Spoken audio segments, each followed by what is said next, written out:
Hey, and welcome to my channel, Fiscal Voyage. And today we're going to talk about PepsiCo. And PepsiCo was suggested by D-Banks.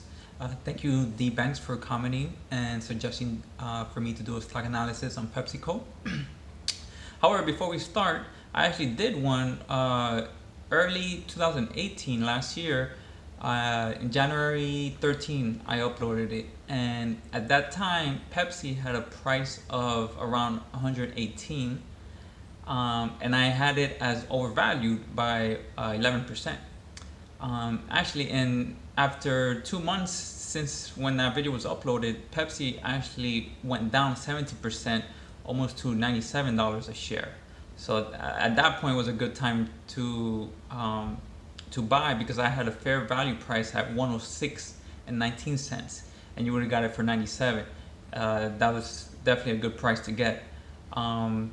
So with that, let's see if PepsiCo is now undervalued or overvalued or fairly valued, and we can determine if it's a buy, sell, or hold in a 5-minute stock analysis right now. Okay, so here's the 5-minute stock analysis on PepsiCo Inc. Could be found in the New York Stock Exchange as PEP, P-E-P. PepsiCo is a American multinational food and snack beverage corporation. It has interests in manufacturing, marketing, and distribution of grain-based snack foods, beverages, and other products. PepsiCo was formed in 1965 with the merger of Pepsi-Cola Company and Frito-Lay Inc. As of January 26, 2012, 22 of PepsiCo brands generate retail sales of more than 1 billion a year, and the company products were distributed across more than 200 countries, resulting in annual net revenues of 43.3 billion. Based on net revenue, PepsiCo is the second largest food and beverage business in the world behind Nestle. Within North America, however, PepsiCo is the largest food and beverage business by net revenue. So let's look at some fundamentals. Revenue grew at a compound rate of 4.57% from 2009 to 2018, and in that same time period, net income, basically double of the revenue, grew at 8.62%. They have an outstanding credit rating, investment grade of A plus from S&P Credit Rating, and operating income grew at a rate of 2.57, and earnings growth at a rate of 4.81. However, the 5-year earnings average has been increasing dramatically at 15.24% for the past 5 years. But going forward, they look to be growing at a rate of between 4 and 5%. But we'll talk about that more later. Let's continue with more fundamentals. 2018, they had adjusted earning of $5.66. Net margin came in a high of 19.35, where in 2017 it saw net margin at 7.64, so it has expanded a lot. Debt to cap at 63%, and currently they have a dividend yield of 2.87, and actually their dividend 5-year yield average is 2.82, so it's a little better than their 5-year average.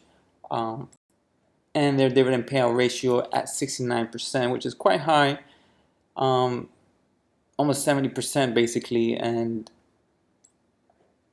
earnings are only growing at a rate of 4 to 5% going forward, so the dividend growth could be slowing down.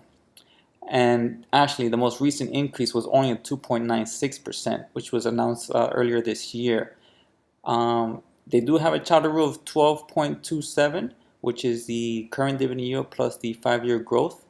But like I mentioned, I foresee dividend growth to be much slower in the coming years, around 3 to 4%, maybe 5%. All right, let's continue with the future outlook. For this year, analysts expect earnings to come in at $5.51, and 2020, $5.96. This is for 2019, this year, the $5.51 is lower than the 2018 earnings of $5.66. They currently have a PE of 24 and 0.10 based on the earnings expectation for this year's, and CFRA is projecting a 3-year growth of 4%, like I mentioned earlier. They do have a 5-year PE average of 22.1, and like I said, currently is at 24. So based on that, it's a little overvalued. Let's look at the fast graphs here. The black line represents the monthly closing price. The blue is the normal PE, and the orange is the earnings PE.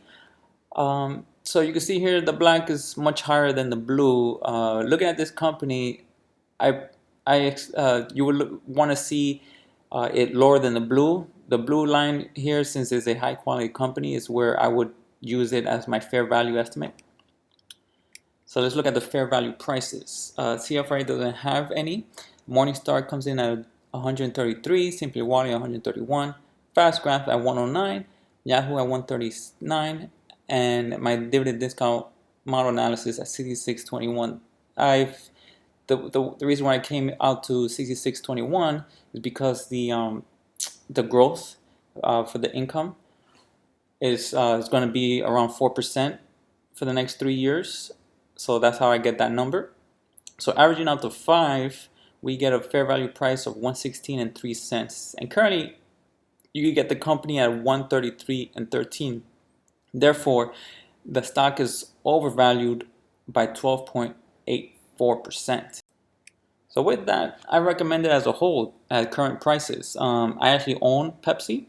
It's been great so far for me. I think I'm about 30% up. So right now I'm just collecting dividends and reinvesting it elsewhere.